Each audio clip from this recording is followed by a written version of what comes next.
Galera, olha só, informação importante sobre o jogo de daqui a pouco, Flamengo e Estudiantes no Maracanã. Os jogadores Gonzalo Plata e Eric Pulgar treinaram, já foram para o campo, estão se preparando, estão se recuperando, mas a informação que eu tive ainda não foi publicada no momento que eu estou gravando aqui, ainda não foi publicada a lista de relacionados do Flamengo, está para sair a qualquer instante. Eric Pulgar e o Gonzalo Plata não vão para o jogo, tá? Eles estão sendo preparados para o duelo diante do Palmeiras, ok? Então, a notícia aí de momento é essa. O Flamengo deve divulgar isso oficialmente a qualquer momento. Então, Eric Pulgar e Gonzalo Plata fora da partida de logo mais. E olha, uma informação aqui importante para a gente trazer, tá? É que o Flamengo conseguiu, tá? O Flamengo já sabe que vai receber o WO lá da questão do jogo contra o Independiente Medellín. Vai ser dado o WO, o Flamengo vai receber os 3 pontos do jogo, vitória por 3-0, o Flamengo com chance de hoje, ganhando o Estudiantes, chegar aí à liderança geral da Libertadores, jogando por um bom resultado na última rodada contra o Cusco em casa, tá? Então a informação de agora, o Vene Casagrande trouxe que o Flamengo vai receber os 3 pontos, a Conmebol ainda não divulgou oficialmente, vai divulgar oficialmente, mais perto da última rodada para não atrapalhar aí a audiência, né, a ida dos torcedores ao estádio, mas para não perderem o interesse no grupo, tá? Então, eu acho errado, deveria divulgar logo, mas a notícia é que já foi, então, decidido, já foi tomada a decisão que o Flamengo vai receber os 3 pontos e a vitória por 3-0 WO contra o Independiente Medellín.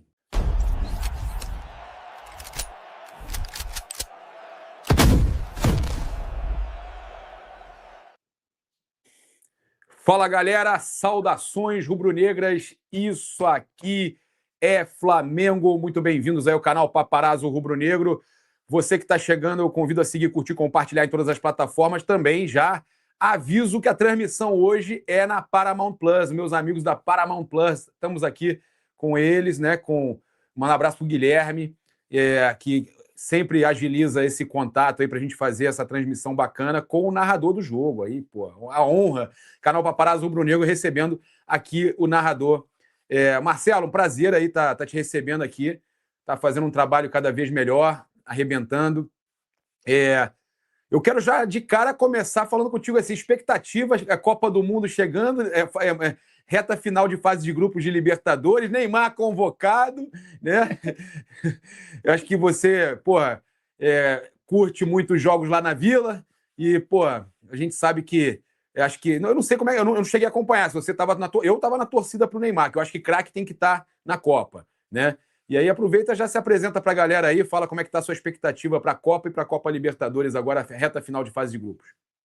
Fala, Gabriel, grande paparazzo, todo mundo ligado com a gente aqui na audiência. Primeiro, agradecer o convite, o espaço, uma honra falar com vocês aqui para a imensa nação rubro-negra. Estamos naquela correria, né? Conversava com você aqui no bastidor. Voltei da Argentina, ontem estive na Bombonera, primeiro jogo internacional da minha carreira narrando e estrear num estádio tão icônico. Foi um enorme privilégio do tamanho da responsabilidade. O Cruzeiro conseguiu um bom resultado, esse empate deixa a situação tranquila agora para definir em casa. Cheguei na correria, madrugada, voo, chegamos agora aqui nos estúdios do Pará, porque daqui a pouquinho tem Flamengo e Estudiantes. Vou começar por partes, vamos começar pelo Neymar, que você perguntou sobre a convocação da seleção. Eu gostei da convocação do Neymar. Me perguntaram há um mês e meio, mais ou menos, teve aquele Foot Summit no Rio de Janeiro, o pessoal nos convidou para participar de uma das palestras e me perguntaram eu palestrei lá... ano passado, palestrei lá ano passado. Exatamente. E aí me perguntaram se levaria o Neymar. Eu falei, hoje ainda não. Isso era meio de março, perto da data FIFA, quando ele não estava bem ainda, assim, não estava tão... não tinha melhorado até chegar no ponto que ele está hoje. Não está no 100%, mas evoluiu daquele tempo para cá. Eu acho que o Ancelotti soube lidar bem com a situação, convocou no último instante e pela primeira vez na vida do Neymar ele não tinha certeza sobre uma convocação, porque ele sempre foi carta certa, né? Era só uma mera formalidade, a carreira inteira dele sempre foi isso, porque ele sempre foi o astro da seleção brasileira. Acho que ele soube conduzir a situação e esperar, de fato, o Neymar ter pelo menos um mínimo de condição física, técnica, todo mundo sabe que ele tem, para poder chegar e desempenhar o futebol dele com um entorno que pode ajudá-lo mais do que o entorno do Santos. O Alexandre Losetti, companheiro do Sport TV e do Premier, cara, fez um comentário... Tem isso que você falou, isso é muito importante. O que hoje o Santos não dá essa qualidade para ele. Sim, sim, o entorno não ajuda muito, é verdade, por isso que o Santos, inclusive, vem brigando contra rebaixamento nos últimos anos. Mas o Losetti pontuou uma coisa que eu acho que é importante. O Santos permite ao Neymar estar na Copa do Mundo. Não fosse o Santos abrir as portas para o Neymar voltar para o futebol, porque naquele momento em que ele sai do Al Hilal, com lesão gravíssima, depois se recupera, o mercado não estava mais aberto como sempre foi aberto para o Neymar. E o Santos topa, como, claro, a casa dele jamais iria fechar as portas, recebê-lo de volta, uma condição que não era a ideal ainda, e ele foi evoluindo, teve problemas no caminho, mas com toda a má administração do Santos, que precisa ser pontuada, mas o clube abriu as portas para um dos seus maiores ídolos da sua história e também o ajudou a estar na Copa, embora, repito, a administração não é bem feita do Santos, os resultados dos últimos anos provam isso, e o time, claro, não dá nem para comparar a qualidade do time do Santos com o da seleção brasileira. Então, acho que um pouco dessa comoção que a gente viu do povo, né? Crianças, Não, uma escolas, loucura, uma loucura. explosão de. E eu estava na Argentina, repercussão gigantesca na Argentina com a convocação do Neymar, toda a imprensa falando sobre isso, jogadores que conviveram com ele. É um craque, um astro mundial, é o maior craque geracional, né, dos últimos 10, 15 anos do Brasil, e não teve ninguém para dar a mão para ele nessa rotação de Copa, né? Ninguém segurou a mão dele, não teve um Ronaldinho Gaúcho, um Ronaldo, um Kaká, um Adriano Imperador, ninguém para fazer essa transição, ele teve que segurar esse bastão, entre aspas, sozinho, como o craque separado de tudo. Agora já está na parte final, mas eu acho que como todo esse grupo, Vini Júnior, Paquetá, entre tantos outros, o tem como ídolo, o querem tão bem no vestiário, eu acho que isso pode ser positivo para esses caras, ter um cara que tem 3 Copas do Mundo no currículo e o tamanho que ele tem no futebol, porque, querendo ou não, a responsabilidade, o foco vai cair mais nele, isso vai deixar os outros um pouquinho mais leve. E aí eu acho que é questão de observar no treino. Tem condição? Tá bem? Vai para o jogo. Não tem condição? Tá precisando treinar? De repente testa entrando em uma partida que está mais travada, ele busca achar um passe, um Vini Júnior, um Endrick, um Paquetá, Eu e aí também as acho. coisas podem acontecer. Eu concordo contigo. Eu acho, para a gente entrar no assunto da Libertadores, que é importante, que é hoje a sua narração no jogo do Flamengo, cara, é emocionante. Quero saber como é que tá o teu coração. Mas, cara, eu acho que, para falar rápido disso, para a gente não se envolver em política, que eu não gosto também, mas eu acho que o fato dele também se posicionar como se posicionou, hoje o Brasil está muito politizado, está muito dividido. Então, gera ou hate de um lado, hate do outro. E eu percebo que o Neymar cara, ele ficou aí, tudo nele, já é assim, porque ele é o craque que você tem de anos para cá, tudo nele é hiper projetado. Então, para mal, muito mais. Então, cara, eu não sei como ele conseguiu essa convocação, mas ele conseguiu. E agora ele tem a chance de, mais uma vez, encontrar um bom futebol. Cara, você vê que ele estava lesionado na outra Copa, ele entrou e ele fez um golaço contra a Croácia. É uma coisa de louco. Ele consegue fazer isso, ele consegue. E o Brasil, você vê que o Brasil com ele era machuca contra a Colômbia, o Brasil sem ele, aquele trauma do 7-1. Eu acho que. Só para completar o que você diz, Gabriel, nesse espaço de tempo, ninguém pegou a 10 e falou, eu tô aqui. Assumiu e foi protagonista da seleção brasileira, no sentido de ser o cara que ia aguentar a pancada e ia chamar a responsabilidade. Com o Neymar, o Brasil não ganhou as últimas competições. A última vez que o Brasil foi campeão foi na Copa América sem o Neymar, é verdade. Mas eu acho que um cara que ainda tem 34 anos e se ele tem condição física de estar apto, eu acho que o Ancelotti acerta. E o coração? Libertadores, fase final agora, você narrando o jogo do Flamengo, meu compadre. Pois é, uma grande honra narrar o jogo do Flamengo. Tive essa oportunidade ano passado fazendo o jogo contra o Central Córdoba lá, que foi um empate, gol do Arrascaeta 1-1. Nesse ano também já fizemos um jogo do Mengão, inclusive com o André Azevedo, que é narrador do UFC, o UFC no Paramount Plus. André Azevedo, torcedor do Flamengo, inclusive, tá? Esteve com a gente aqui no nosso pré-jogo, na transmissão e outro duelo do Flamengo pela Libertadores, deu sorte pé quente, chamamos de volta, ele está presente hoje, inclusive vai estar com a gente agora daqui a pouco no nosso pré-jogo. Cara, expectativa enorme, né? Flamengo é a Selemengo, a Seleflá, como vocês preferirem dizer. Eu estava vendo o Fla Press da Flamengo TV, que faz um conteúdo muito legal, né? Que é esse muito resumo legal de tudo que vem no pré-jogo para apresentar a partida. E eu esqueci o nome do rapaz, mas ele teve uma tirada que eu achei muito boa. Ele disse, quem tem mais, tem 4. Aí você pensa, Libertadores? No Brasil, Flamengo? Aí ele fala, não é Libertadores que você está pensando. são os convocados da seleção brasileira para a Copa do Mundo. O Flamengo é o clube que mais cedeu jogadores para a convocação final da seleção brasileira. Mas isso é complicado, hein? Mas isso é complicado. É o assunto que eu ia falar contigo hoje, que é um assunto a ser debatido. Até que ponto, Marcelo? Hassan. É Hassan, né? Hassan. Azan. É quase um turco que tem jogador Hassan Saz, mas o meu é com Z. Azan.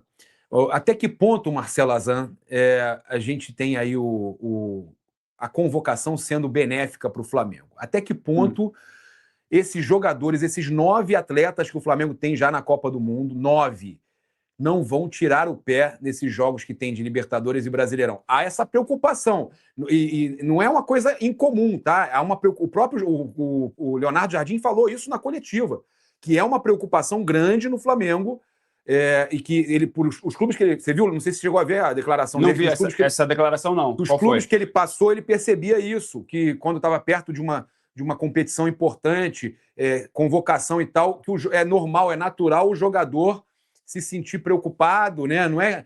Esse se sentir preocupado é tipo assim, ó, não vou botar o pé, né? E você sabe que o Estudiantes vai vir, não quer pegar nem resfriado, né? Não quer pegar nem resfriado. E o Estudiantes lá bateu bem, né? Sim. Então eles não vão vir fraco, eles vão vir forte. Palmeiras, até Flamengo porque para eles é o jogo da vida também. E Flamengo e Palmeiras no final de semana também. Então, cara, são 2 jogos pegadíssimos. Sim. Que eu não sei até que ponto, eu queria a tua opinião, até que ponto foi bom ter tantos convocados. Cara, eu acho assim, por mais que o jogador queira, no inconsciente dele sempre vai ter, claro, assim, a Copa do Mundo está ali, há menos de um mês para começar. O cara está na Copa do Mundo. Pode ser a primeira, a segunda ou a terceira, como são os casos dos convocados do Flamengo. Léo Pereira a primeira, o Danilo vai para a terceira, Alexandro já também experiente em Copa do Mundo e o Paquetá também. Então são níveis diferentes de ansiedade da seleção brasileira para se restringir à nossa seleção. Eu acho que é uma motivação gigantesca do cara falar, pô, vai ser o primeiro jogo hoje que a gente vai ver aqui no Paramount Plus, desses 4 jogadores do Flamengo pós-convocação. Então vai ser um bom termômetro para a gente entender qual vai ser o efeito imediato disso, porque acabou de acontecer a convocação anteontem e hoje a gente já tem jogo. E como você lembrou, final de semana o Flamengo tem o grande duelo que todo mundo espera no Campeonato Brasileiro contra o Palmeiras. Que não vale nada, tá? Pro palmeirense, tá valendo muito. Eles têm que ganhar, não sei o quê. Cara, falta um segundo turno inteiro e mais 2 jogos no primeiro turno. E o Flamengo ainda tem um atrasado. Tem um jogo a menos. Cara, tudo pode acontecer, eles podem ganhar, mas aí uma rodada que eles vão mal e o Flamengo ganha já resolve de novo. Então, tipo assim, eu acho que, pra mim, o grande jogo decisivo é o jogo de volta. Lá no Allianz, faltando 3 rodadas para acabar o campeonato. Ali é a final. Ali é a final. Porque diferente da Libertadores e da Sul-Americana, que o primeiro critério é o confronto direto, no Brasileirão não é. Então, se fosse o confronto direto, aí sim você teria outro peso para esse jogo. Mas eu ainda acho que, mesmo assim, tem aquela cara, aquele gostinho de final, porque são os 2 times que têm protagonizado e rivalizado pelos principais títulos do futebol brasileiro. Eu estava no Maracanã no ano passado, na vitória do Flamengo, com uma exibição espetacular do Pedro. O Pedro amassa o jogo. E aí tem o outro ponto disso que você está dizendo. Pedro, Samuel Lino, os caras o Léo Ortiz, que ficaram na pré-lista e não foram, como eles também vão reagir a essa não convocação final, né? Porque o Pedro deu entrevista depois do último jogo, falando que, claro, que ele esperava até o último minuto. O Pedro faz o gol do empate contra o Atlético Paranaense. Cheguei a conversar com outros companheiros jornalistas. O Pedro tem uma dificuldade, hein? O Pedro ele precisa de carinho, ele tem esse negócio todo dele, né? Que é diferente o Pedro, né? E eu acho que se ele tivesse conseguido engatar essa série de boas atuações que ele fez agora na reta final, um pouquinho antes, mais para o início do ano, desse semestre, talvez tivesse dado tempo dele entrar na convocação. Porque o Pedro é um cara, enfim, já teve na última Copa do Mundo, a qualidade dele dispensa comentários. Se ele tivesse engatado essa série de boas atuações antes, talvez ele tivesse estado nessa lista. Então, acho que tem esses 2 lados. Do receio, que é natural, mas se o cara ficar pensando nisso, ele não joga. Eu acho que na hora que o juiz apita, ele deixa isso de lado. Eu espero. E do cara que não foi. É o que acho que todo mundo espera. Eu acho que é o que todo mundo espera, né? Até quem tá assinando a Paramount Plus, que quer ver um jogo para valer. E vai ver. Na hora que a bola rolar, vai ver um jogo para valer com a narração do Marcelo Azan, que vai arrebentar. A Flamengo TV, só para completar o conteúdo da Flapress, que é muito bom o conteúdo deles, eles Muito lembraram que o Flamengo, em 1958, também cedeu 4 rubro-negros para a seleção brasileira e foi o ano do primeiro título do Brasil em Copas. Entre eles, o Zagallo e o Dida, que é o segundo maior artilheiro da história do Flamengo, inclusive segundo o pessoal da Flamengo TV, o Zico, fã dele. Então, bons presságios lá de trás, de 58. Agora, quem sabe a história podendo ser repetida, o Flamengo mais uma vez cedendo 4 rubro-negros para a seleção brasileira. Porque, como você lembrou, se somar o pacote total, podem ter 9.